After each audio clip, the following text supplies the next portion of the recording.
So here we have the Ford S-Max Vignale automatic on a 66 plate. I'm going to start off by showing you around the outside of the car, and then we'll hop in and run through some controls on the inside. But from the outside you can see it's a 5-door car with alloy wheels and tinted windows. Let's start off inside the boot and then work our way around the rest of the car from there. So as we approach the back of the car, you'll see we have reversing sensors. Currently all 7 seats are in place. On this car, these rear seats will all fold down electrically, so it's very easy to show you what it will be like as a 5-seater. First of all, if we press these buttons here, and again, those seats will fold away. So now you can see what the car is like as a 5-seater, and there's obviously plenty of boot space, as you can see, but it goes further than that. You can actually fold down the remaining seats with these buttons here. So a push of these will fold all of them down, and now you can see you can get a huge amount of space in the back of this car. Okay, so we're just going to work our way back round to the front of the car now, and then we'll hop in and run through some controls on the inside. But now that we've done a full circle of it, you can see it's in lovely condition the whole way round. Just briefly before we climb in, I think it's well worth seeing the interior from this exterior point of view. You get these lovely quilted leather seats.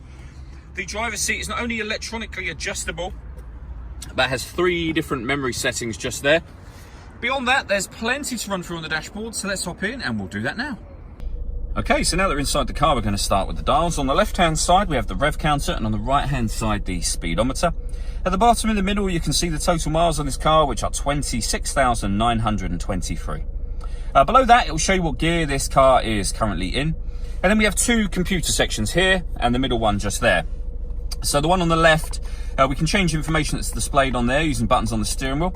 And then with separate buttons, we can do exactly the same with the information in the middle. So we've got the digital readout for the speedometer, we have a phone menu, navigation menu, and also the entertainment menu. So that would tell you what radio station you had on, for example. Or as I said, you could leave it on that digital readout for the speedometer.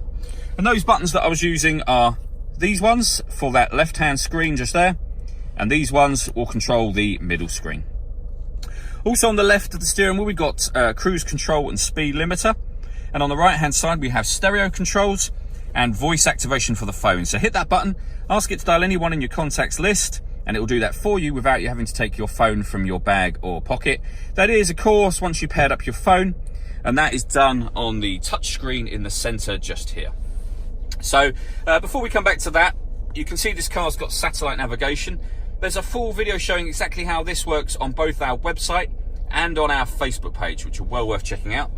Also up on the screen, we have your options for music. So there's plenty of ways to listen to it in this car. As you can see, we have AM, FM and DAB radio. We have a CD player. We then also have Bluetooth audio available just there. And this car's got 2 separate USB inputs. So if you plug devices into either of those, you'll have them appear up there as extra options for you. If we go back to the home screen, this is where you'll pair your phone. So hit pair phone. Search for your vehicle on your device and select it once it is found. And then follow those instructions on screen. So once you've done that, you've got your use of the Bluetooth audio, and obviously you can make and receive phone calls as well. If we come back out of that section, at the bottom here, we have the ability to turn on the heated seats, or in the summer, the air-conditioned seats, and 3 different settings for both heated and air-conditioned. And then in the middle, if we go back one page, in the middle, we've got the ability to turn on the heated steering wheel as well, which is a fantastic option for those cold winter days. Working our way down, we've got the CD player, and then we have a repeat of the buttons I was using just a moment ago. We can also adjust the main temperature inside the car for both driver and passenger from here as well. And we can increase and decrease the fan speed for the air conditioning as well.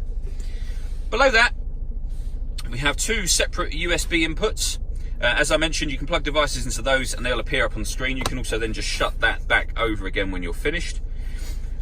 Also up in this central section, which I forgot to mention, we've got the proper heated front screen as well, just there, and of course heated rear screen.